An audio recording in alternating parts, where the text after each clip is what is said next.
जय श्री श्याम दोस्तों, आस्तिक कहानियों में आपका स्वागत है। संपूर्ण भागवत संक्षिप्त में आज हम श्रवण करेंगे अंतिम स्कंद, जो है 12वां स्कंद, जिसमें शुकदेव मुनि द्वारा कृष्ण के बाद का भविष्य के वंश का वर्णन किया गया है। बोलो श्री कृष्ण भगवान की जय। राजा परीक्षित ने पूछा, है मुनीश्वर, श्री कृष्ण के गोलोक गमन के बाद धरती पर किन राजाओं का राज्य हुआ तथा इस कलयुग में और कौन कौन से राजाओं का राज्य होगा, इस संबंध में ज्ञान दीजिए। शुकदेव मुनि बोले, हे राजन, बृहद्रथ वंश के अंत में पुरंजय नाम का राजा होगा। वह अपने मंत्री पद्योत को इसलिए राज सिंहासन पर बिठाएगा क्योंकि वह निसंतान होगा। फिर पद्योत से पालक, पालक से विशाख्यरूप और राजक और नंदीवर्धन होंगे। ये 5 राजा 138 वर्षों तक राज्य करेंगे। तत्पश्चात शिशुनाग राजा होगा। शिशुनाग के ककर्ण और ककर्ण से शेमधनवा, शेमधनवा से क्षेत्रयज्ञ और फिर क्रमशः विधिसार, अजात तक शत्रु, दर्भक, अजय और महानदी होंगे। हे राजन, ये शिशुनाग वंश के सभी राजा 360 वर्षों तक राज्य करेंगे और फिर महानदी के वीर्य से शूद्रा के गर्भ से नंद राजा होगा। इनके 8 पुत्र होंगे।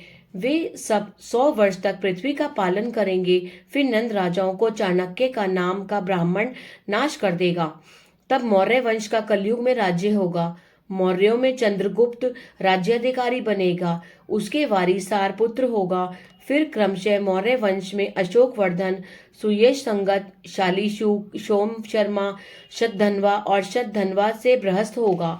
ये मौर्य वंश के 10 राजा 137 वर्ष कलयुग में राज्य करेंगे।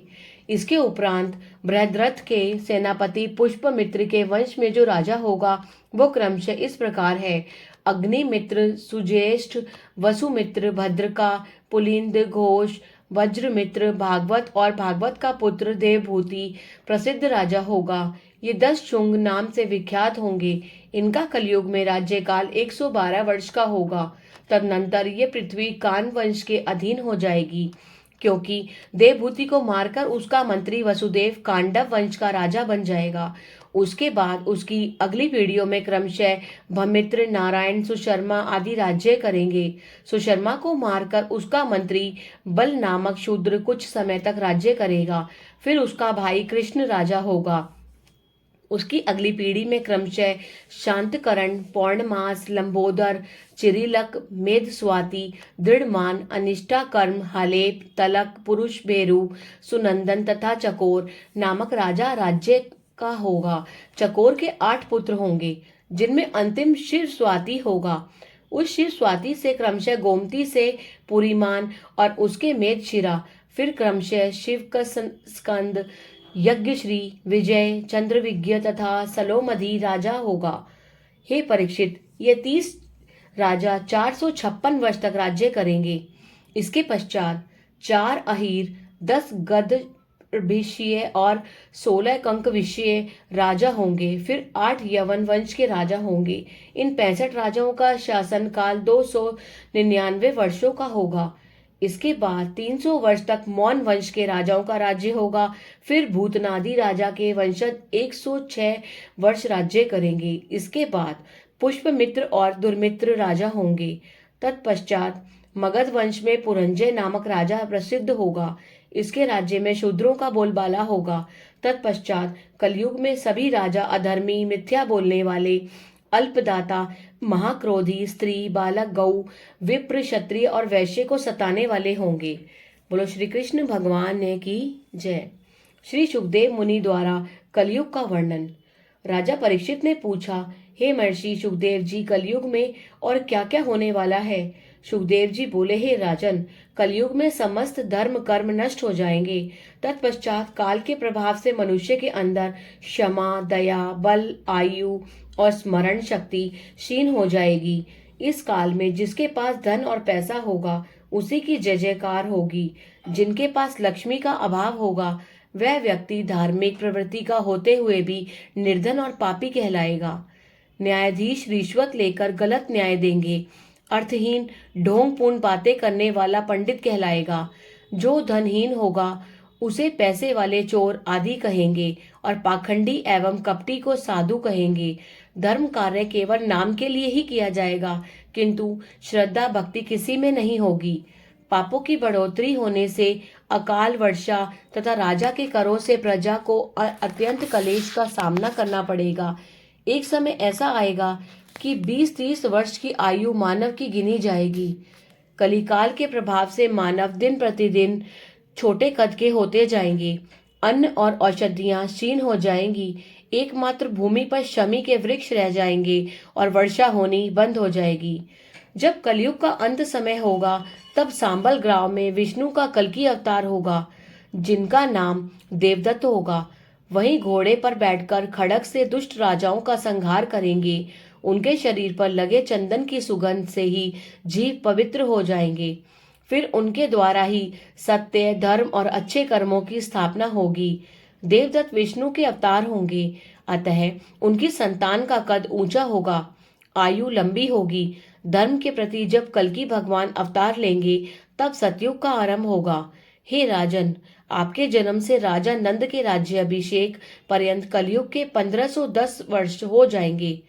कलयुग के 1200 दिव्य वर्ष व्यतीत हो जाने पर सतयुग आएगा। तब मानव के मन में आत्मा का प्रकाश हो जाएगा। हे परीक्षित, चंद्रवंश में राजा शांतनु का भाई देवर्षि और सूर्यवंश में राजा इक्ष्वाकु के कुल में उत्पन्न राजा मरु, ये दोनों योग बल से आज भी कलाप ग्राम में विराजमान हैं। ये दोनों कलयुग के अंत में भगवान कल्कि, जिनका नाम देवदत्त होगा, उनसे शिक्षा प्राप्त कर पुनः ये धर्म को स्थापित करेंगे। बोलो श्री कृष्ण भगवान की जय। कलयुग से बचने का उपाय एवं युग धर्म वर्णन। राजा परीक्षित ने पूछा, हे महामुनि, कलयुग के दोषों से मानव कैसे मुक्त रह सकता है? इस संदर्भ में उपदेश देकर दे तो आपकी बड़ी कृपा होगी। सुखदेव जी ने कहा, राजन, सतयुग में धर्म के सत्य, दया, तप और दान, ये 4 चरण कमल थे। त्रेता में 3 चरण कमल थे और त्रेता में इनका एक चरण झूठ, हिंसा और द्वेष के कुचक्र में आकर टूट गया। द्वापर में धर्म के 2 चरण रह जाते हैं, जिसके फलस्वरूप मानव यज्ञ, तप और वेद पाठ में संलग्न रहते हैं। परंतु कलयुग में धर्म के 1 चरण रहने के कारण ये कमजोर पड़ जाते हैं, अतः मानव लोभी, दुराचारी हो जाते हैं। अतः ही राजन, इससे वही बच पाता है जो मानव भगवान हरि के ध्यान में रहकर दुखी रहते हुए भी अपना जीवन गुजार लेता है। अन्य युगों में हजारों लाखों वर्षों तक तप करने के बाद भगवान दर्शन देते थे, किंतु इस कलयुग में नित्य श्रद्धा पूर्वक हृदय से स्मरण करने से ही मानव भगवान को और के दर्शन को पा सकता है, समस्त मनोकामनाओं को पूर्ण भी करवा सकता है। बोलो श्री कृष्ण भगवान की जय। प्रलय का वर्णन। श्री सुखदेव जी मुनि बोले, हे परीक्षित, अब मैं आपको सृष्टि प्रलय होने की कथा सुनाता हूँ। जब प्रलय आएगा तो 100 वर्षों तक बरसात नहीं होगी, जिसके फलस्वरूप पृथ्वी पर अन्न का बिल्कुल भी अभाव हो जाएगा। भूख से तड़प कर इंसान को खाने लगेगा। फिर प्रलयकालीन सूर्य का तेज पृथ्वी के समस्त जलों को सोख लेगा। तत्पश्चात शेषनाग की विष ज्वाला से हाहाकार मचने लगेगा। फिर 100 वर्षों तक आंधी तूफान एवं 100 वर्षों तक भयंकर बरसात होती रहेगी, जिससे समस्त भूमंडल जलमग्न हो जाएगा। राजन, यह ज्ञान पहले भगवान विष्णु ने महर्षि नारद जी को दिया था। नारद जी ने व्यास जी को और व्यास जी ने मुझे सुनाया था। बोलो श्री कृष्ण भगवान की जय। महाराज परीक्षित का मोक्ष एवं जन्मेजय का सर्प विनाश यज्ञ। सूत जी ने कहा, हे ऋषियों, श्री सुखदेव जी के मुखारविंद से ज्ञानमय अमृत उपदेश सुनकर राजा परीक्षित की मोह माया समाप्त हो गई और वे उनके चरण पर मस्तक रखकर कहने लगे, हे मुने, आपने मुझे दिव्य उपदेश देकर धन्य कर दिया है। अतः हे भगवान, अब हमें तक्षक द्वारा मृत्यु से कोई भय नहीं। तत्पश्चात राजा परीक्षित ने सुखदेव मुनि का विधि पूर्वक पूजन किया। तब महर्षि सुखदेव जी ने उन्हें मोक्ष का आशीर्वाद देकर ऋषि मंडली के साथ वहां से अपने अपने आश्रम को गए। ऋषि महर्षियों के प्रस्थान के पश्चात राजा परीक्षित भगवान के ध्यान में लीन हो गए। हे ऋषियों, श्रृंगी ऋषि द्वारा भेजा हुआ तक्षक परीक्षित को काटने चला आ रहा था। मार्ग में उन्हें एक ब्राह्मण मिला। वे विष उतारने में प्रवीण थे और राजा परीक्षित के पास जा रहे थे।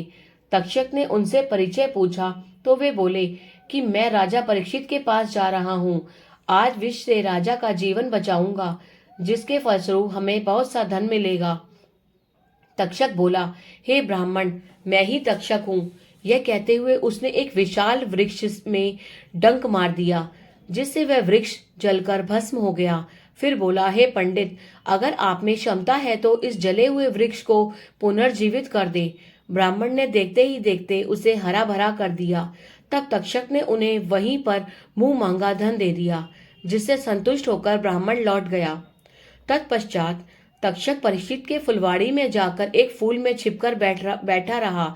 उसे माली ने तोड़ा और माला में गूंथकर राजा के गले में भेंट किया। तभी माला के फूल में बैठ तक्षक ने उन्हें डस लिया और राजा की मृत्यु हो गई।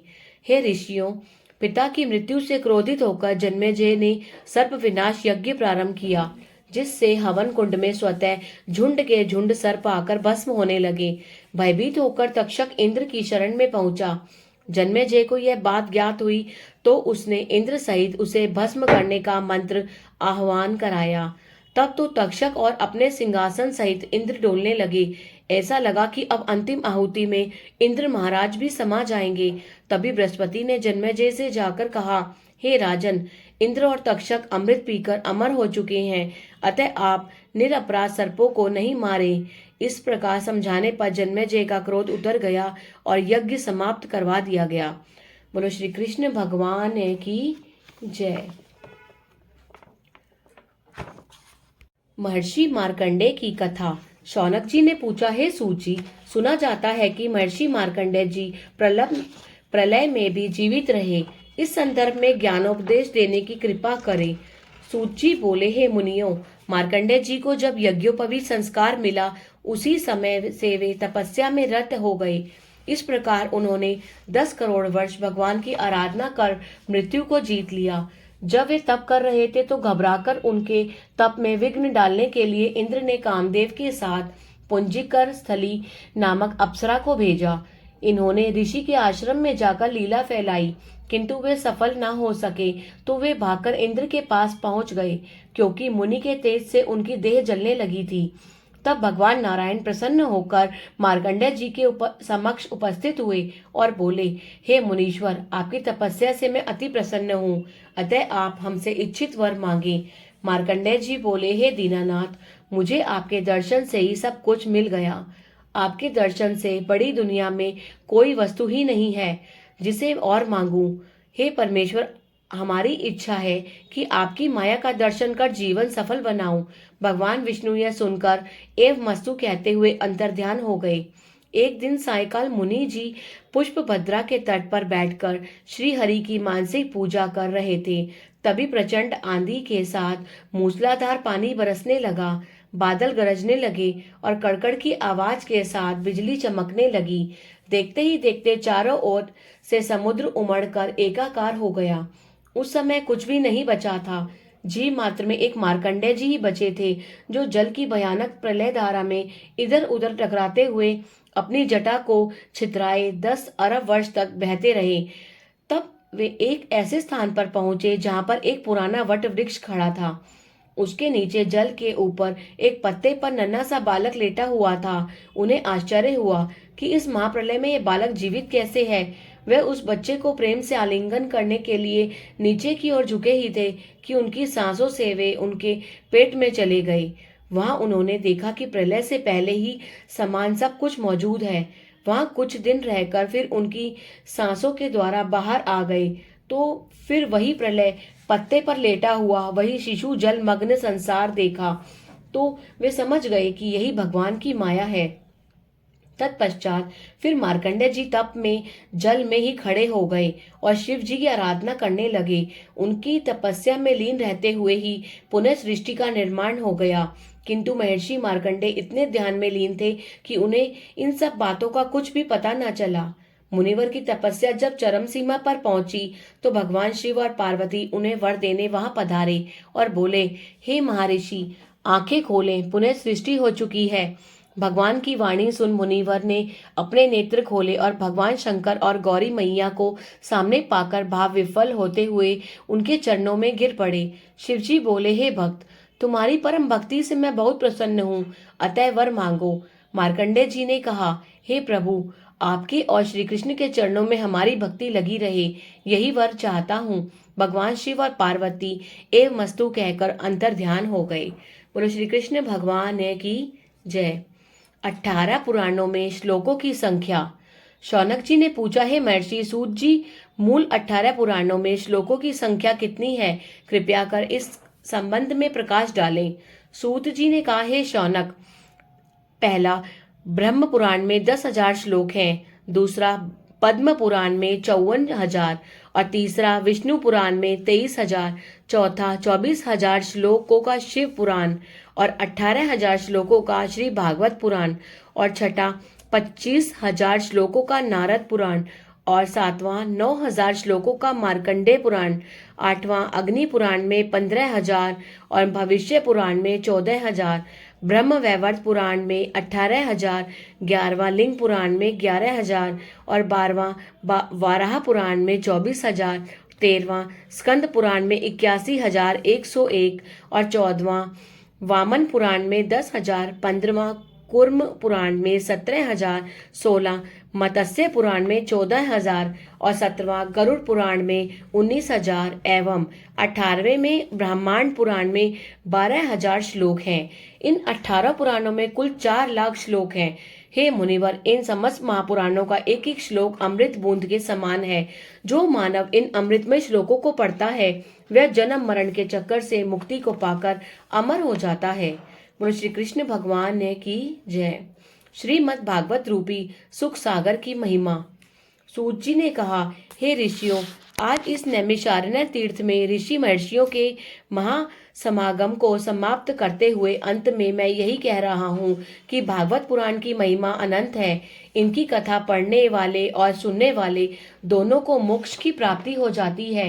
विधाता श्री ब्रह्मा जी ने सृष्टि के आदिकाल में श्रीमद् भागवत का प्रादुर्भाव किया। फिर यह पुराण का ज्ञान ब्रह्मा जी से देवर्षि नारद जी ने प्राप्त किया। नारद जी ने यह उपदेश वेद व्यास जी को दिया और वेद व्यास जी ने यह ज्ञान श्री सुखदेव जी ने पाया और सुखदेव जी से मैंने, जिसे मैं आप लोगों को 7 दिनों में सुना रहा हूँ। हे ऋषियों, यदि आप लोग मोक्ष पाना चाहते हैं तो समस्त सुखों को त्याग कर अपने आप को भगवान कृष्ण के चरणों में लीन कर दें तो परम गति प्राप्त कर लेंगे। इतना कहते हुए भगवान हरि के चरणों का ध्यान करते हुए श्रीमद् भगवद गीता की कथा यहाँ संपूर्ण हुई। बोलो जय हो कृष्ण मुरारी की। ओम नमो भगवते वासुदेवाय। श्रीमद् भागवत संपूर्णम। श्री कृष्ण चालीसा। वंशी शोभित कर मधुर नील जलद तन श्याम, अरुण अधर जनु बिंब फल नयन कमल अभिराम, पूर्ण इंदु अरविंद मुख पीतांबर शुभ साज, जय मन मोहन मदन छवि कृष्ण चंद्र महाराज। जय यदुनंदन जय जगवंदन, जय वसुदेव देव की नंदन, जय यशोदा सुत नंद दुलारे, जय प्रभु भक्तन के दृग तारे, जय नट नागर नाग नथैया, कृष्ण कन्हैया धेनु चरैया, पुनि नक पर प्रभु गिरधर धारी, आओ दीनन कष्ट निवारी, वंशी मधुर अधर धीर टेरो, होवे पूर्ण विनय ये मेरो, आओ हरि पुनि माखन चाखो, आज लाज भारत की राखो, गोल कपोल चिबुक अरुड़ारे, मृदु मुस्कान मोहिनी डारे, राजित राजित नयन विशाला, मोर मुकुट वैजंती माला, कुंडल श्रवण पीत पट आधे, कटी किंकणी काछनी काछे, नील जलज सुंदर तन सोहे, छवि लखी सुर नर मुनि मोहे, मस्तक तिलक अलक घुंघराले, आओ कृष्ण बांसुरी वाले, कर पय पान पुत नहीं तार्यो, पापी अधर्मी असुरो मार्यो, मधुवन जलत अग्नि जले ज्वाला, मैं शीतल लख तनहि नंद लाला, सुरपति जब ब्रज चढ़े और साई, मूसर धारी बारी बरसाई, लखत लखत ब्रज चहन बहातो, गोवर्धन नखधारी च बचाओ, लखी यशोदा मन भ्रम अधिकाई, मुख मह 14 भुवन दिखाई। दुष्ट कंस अति उधम मचायो, कोटि कमल जब फूल मंगायो। नाथी कली यही तब तुम लीन है, चरण चीन दे निर्भय कीन्हे। करी गोपिन संग रास विलासा, सबकी पूरी करो अभिलाषा। केतिक महा असुर संहार्यो, कंस ही केश पकड़ी के मार्यो। मातु पिता का बंदी छुड़ाई, उग्रसेन को राज दिलाई। मही से मृतक छहो सुत लायो, मातु देवकी शोक मिटायो। भौमासुर सुर मुर दैत्य संहारी, लाए शठ 10 सहस्त्र कुमारी। दई भ्रम ही तृण चीर संहारा, जरासंध राक्षस को मारा। असुर बकासुर राक्षस मार्यो, भक्तन के सब कष्ट निवार्यो। दीन सुदामा के दुख टार्यो, तंदुल 2 मुठी मुखी डरायो। प्रेम के साग विदुर घर मांगे, दुर्योधन के मेवा त्यागे। लगी प्रेम की महिमा भारी, ऐसे श्याम दीन हितकारी। भारत के पारत रत हाके, लिए चक्र कर नहीं बल थाके। निज गीता के ज्ञान सुनाए, भक्तन हृदय सुधा बरसाए। मीरा थी ऐसी मतवाली, विष को पिया बजा कर ताली। रानी भेजा सांप पिटारी, शालिग्राम बने बनवारी। निज माया तुम विधि दिखायो, डरते संशय सकल मिटायो। तब शत निंदा करी तत्काल, जीवन मुक्ति पायो शिशुपाल। जब ही द्रौपदी टेर लगाई, दीननाथ लाज अब जाई। तुरत ही वसन बने नंदलाला, बड़े चीर में अरिमुख मुँह काला। असन अनाथ के नाथ कन्हैया, डूबत भंवर बचा वही नैया। सुंदर दास आस उरधारी, दया दृष्टि की जय बनवारी। नाथ सकल मम कुमति निवारी, क्षमहु बेगी अपराध हमारो। खोलो पट अब दर्शन दीजे, बोलो कृष्ण कन्हैया की जय। यह चालीसा कृष्ण का पाठ करे उरधारी, अष्ट सिद्धि नव निधि फल लहे पदारथ जारी। बोलो श्री कृष्ण भगवान की जय। श्री चालीसा समाप्तम। अगर आपको श्रीमद् भगवत गीता का श्रवण करने में आनंद आया हो, कृपया करके इसे अधिक से अधिक लाइक कीजिए, शेयर कीजिए और मेरे चैनल को सब्सक्राइब कीजिए। आगे और भी कथाओं का आनंद प्राप्त करने का आपको मौका मिलेगा और इसको शेयर कीजिए ताकि अधिक से अधिक व्यक्ति इसका लाभ उठा सके। बोलो जय श्री श्याम, बोलो श्री कृष्ण भगवान की जय।